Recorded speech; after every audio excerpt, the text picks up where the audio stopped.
आजादी का Amrit Mahotsav.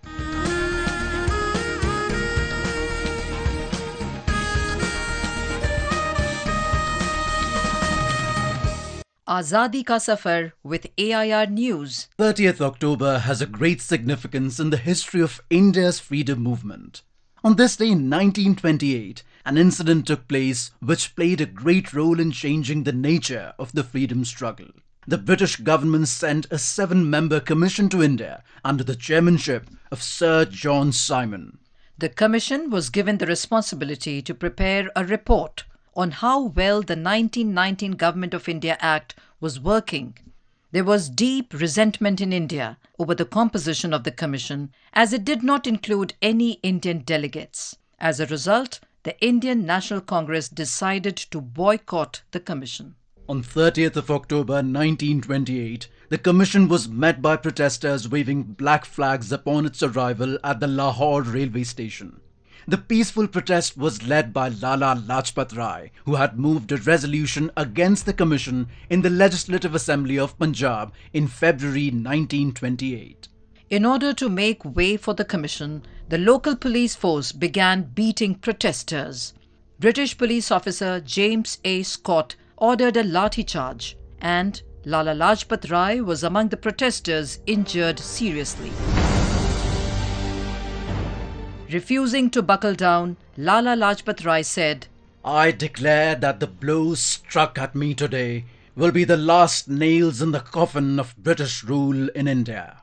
Rai did not recover from the blows received during the protest and died on November 17, 1928, following a heart attack. Doctors believed that the assault by Scott led to his death. While the British Parliament refused to accept any role in the death of LalaLajpatRai, revolutionaries Chandrasekhar Azad, Bhagat Singh and their associates, however, vowed to avenge his death. They plotted to assassinate James Scott, the official who ordered the lathi charge. A month after Rai's death, they killed Assistant Superintendent of Police J.P. Saunders, mistaking him for James A. Scott. This incident took place not very far from the National College of Lahore, which was set up by LalaLajpatRai in the early 1920s as part of nationalization of education. It was in this college that Bhagat Singh met his comrades-in-arms Sukhdev, Yashpal, Ramakrishna and Bhagwati Charan Vora. Together, they formed a leftist revolutionary party called Naujawan Bharat Sabha. 30th October also marks the death anniversary of Swami Dayanand Saraswati, who founded the Arya Samaj at Lahore in 1877.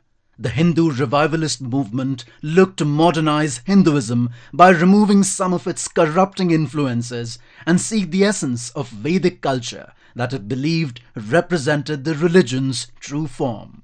As an outspoken person, Swami Dayanand strongly resisted social ills and outdated religious practices.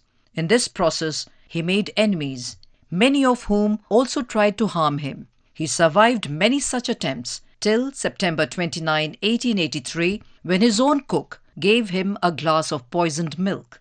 The Swami suffered in pain for a month before he died on October 30, 1883.